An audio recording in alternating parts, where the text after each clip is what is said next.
So far we've talked about functions and the scoping rules in R, and you might be wondering why any of this information is at all useful. So in addition to just writing regular functions for manipulating data or for doing calculations, there's one combination of the scoping rules and functions which can be very useful in statistics, and that's for optimization. So there are a few optimization routines in R called optim, an NLM, and another one called optimize, and they all require that you pass a function to those functions whose argument is a vector of parameters. So for example, there's going to be some function that you want to minimize or maximize over a range of parameters, and functions like optim, NLM, and optimize take that kind of objective function and try to find the minimum or the maximum. So the idea is that, but in statistics, this objective function that we're trying to minimize or maximize, such as like a log likelihood, is going to depend on other things besides just the parameters that you're maximizing over. So in particular, it's going to depend on things like data. And so the question is, well, how do you specify a function that depends on parameters and data and perhaps many, many other things in a clean way, and to write it in a kind of readable programming style, and to make it easier for the user to use these types of functions. And furthermore, and when you're doing these kinds of optimizations, in many cases it's useful to hold certain parameters fixed. And so, for example, fix a parameter to a certain value, then optimize over the other parameters. So the basic idea with any optimization problem in R is you can create a constructor function which constructs the objective function.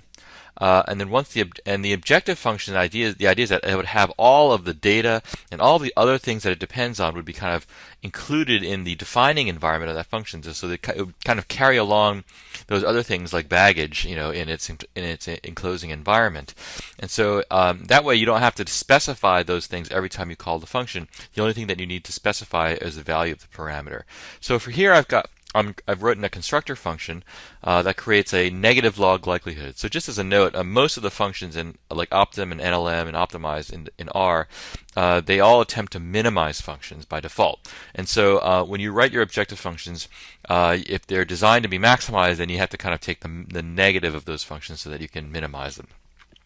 So another thing is that all the code in this example will be on the website, so you can take a look at the code and try to run it yourself if you want. So here I've got a constructor function that's making a negative log likelihood because I want to minimize the negative log likelihood function. So this is my objective function. It's going to depend on some data, and so that's the argument. So the data is the first argument to this make.neglog-like function. The second argument is a logical vector called fixed, and it determines whether or not I want to fix some of the parameters. So now inside the constructor function, I define another function which takes an argument called p for the parameters, and this is going to be the parameter vector that I want to optimize over. So basically, what this function is going to do is going to return the log likelihood for a normal distribution, and I'm going to want to fit my data to this normal distribution. And so we know that a normal distribution has two parameters, a mean mu and a standard deviation sigma. So those are going to be the two parameters that I want to optimize over.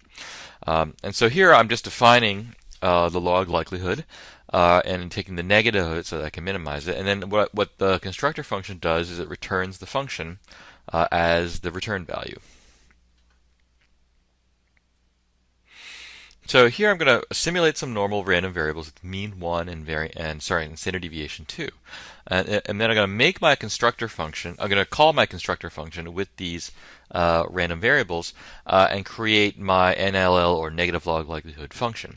So when I print out this function here, you'll see that I see that the body of the function looks like the code for the normal distribution, just like in the constructor function before. But if you look at the environment, you'll see this little tag down here at the bottom that says the environment, and that's the enclosing environment for this function. And so normally, because when you define a function in the global environment, it would just there wouldn't be a special environment tag down here. However, when you define a function inside of another function, then there has to be a pointer to that defining environment so that R can remember kind of what the values of all the free parameters are going to be. And so if you look at this 0x165b1a4, that is a hexadecimal a number which gives the address of where the defining environment is located in memory. So if you look at the body of the NLL function here, you'll see that pretty much everything here is either a local variable or it's a parameter. It comes from the parameter vector p. However, there's one variable here, the data variable, which is not an argument to the function, and it's not a local variable, so it's a free variable. But the data come from the make neg log like function, the constructor function, which were originally passed the data to that. And so the data can be looked up in the environment that the function was defined, and it knows what the data are. You don't have to tell it what the data are. It's already fixed in the function.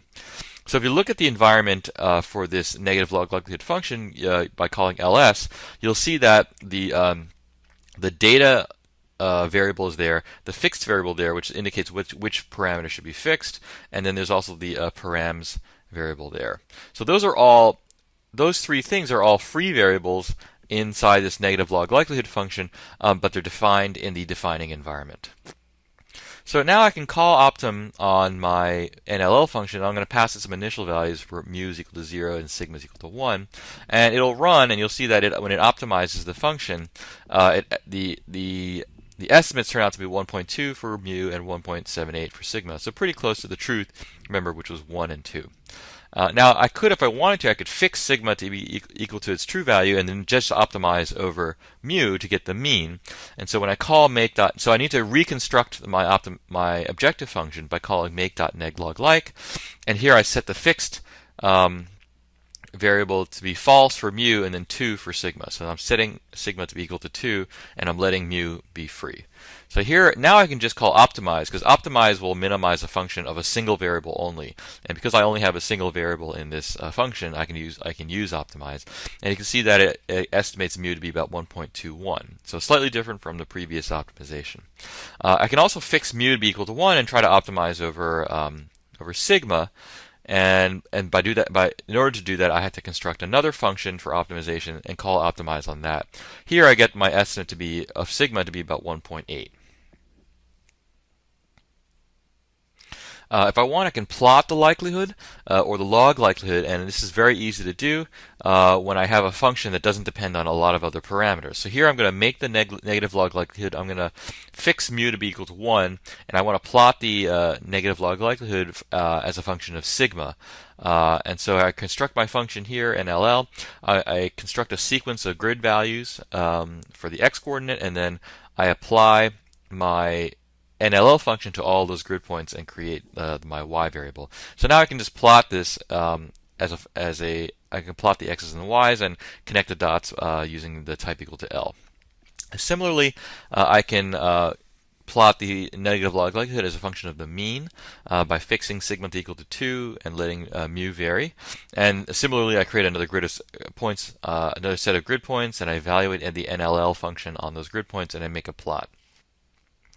So the nice thing about lexical scoping in R is that if you're doing minimization or optimization of some sort, you can build these objective functions which contain all the necessary data and all the other kind of bells and whistles that are required to evaluate that function into the enclosing environment of the function, so that when you call the objective function, you don't need to specify the data and all those other things every single time. They're kind of built into the environment, and they'll be automatically looked up in the right place. So you don't have to carry around these long argument lists in order to evaluate the function every single time. So this can be very useful for interactive work and for exploratory work, like, for example, making these plots. And so the code for these types of functions can be very simple, and kind of clean, because you don't have to carry around these long argument lists. So just for reference, the main reference for this type of the lexical scoping rules in R is the paper in the Journal of Computational and Graphical Statistics called Lexical Scope and Statistical Computing, and Robert Gentleman and Rossi Haka, who created R, have some very nice examples in this article.